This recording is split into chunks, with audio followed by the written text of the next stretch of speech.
Star Wars The Old Republic, also known as SWTOR, is a game I probably played a little bit too much in my early teenage years, and it has just recently had its 10th anniversary. Over the 10 years, the developers BioWare have released 6 big expansions for the game, with another one set to release in early 2022. They have also done many things over the years to keep up the player base. Possibly the most effective of these being releasing the game for the first ever time on Steam. If any MMO wants to last, I personally feel that they need to do something different, or you need to do something better than anyone else.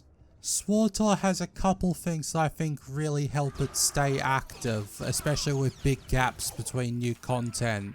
The first part of that is in the name itself, Star Wars. I'm sure there are some people out there who will play a game no matter how bad it is, just because there's a big name attached to it. Maybe I'm one of those people, I don't know.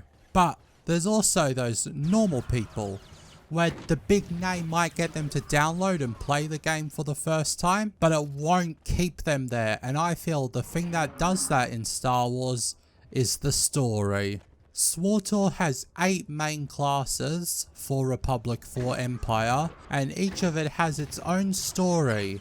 Of course, some of the stories are better than others. However, I'm not going to spend time breaking down each story, as I could probably talk about it for hours. But I will rank the stories real quick like, so let's do that. First up, Imperial Agent story, S. Bounty Hunter, also S. Sith Inquisitor, trash. Jedi Knight, B tier, just your average like Skywalker story. Smuggler, A tier. What's that? Shit. It's Trooper, D tier. Sith Assassin, same as Jedi Knight. Jedi Consulate, I actually like. There, tier list, done. Thank you for coming to my TED Talk. Now, as I said just seconds before, the stories are what I feel is the best part of SWTOR. And even though the endgame is okay, it's not the best endgame of any MMO I played, it's also definitely not the worst. I feel its biggest plus is the stories have a lot of replayability, as you can replay the stories and just change the slightest things to get different outcomes. Like maybe making your Jedi more of a grey Jedi, or just going full dark side with the Jedi, or doing vice versa with the Empire.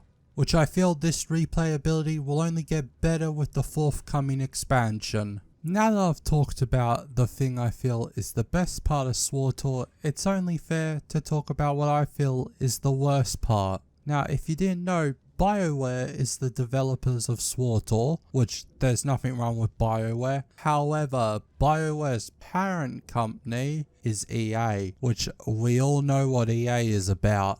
Money, money, money, money. And microtransactions have creeped more and more into the game. SWTOR has always been a free-to-play model, with a subscription obviously. But as the game has grown, more and more stuff has been added behind the subscription wall. Along with that, there is also the cartel market, which is basically paying real world money for mainly cosmetic stuff, which is okay. Also, just at the end here, I want to add that I don't necessarily think that microtransactions are a bad thing. Some smaller game developers need microtransactions to be able to keep the lights on and pay their staff. However, I don't think EA is one of those companies. Also, I'm not saying they're a bad thing, but I'm also not necessarily saying that they're a good thing either. So, I just want to say at the end of this video that SWTOR is a game that I love very much, and I hope it lasts another 10 years, and if you haven't checked it out, I would suggest that you maybe give it a little look. As I said before, it is a free to play game, so it doesn't cost you anything to do it, so may as well.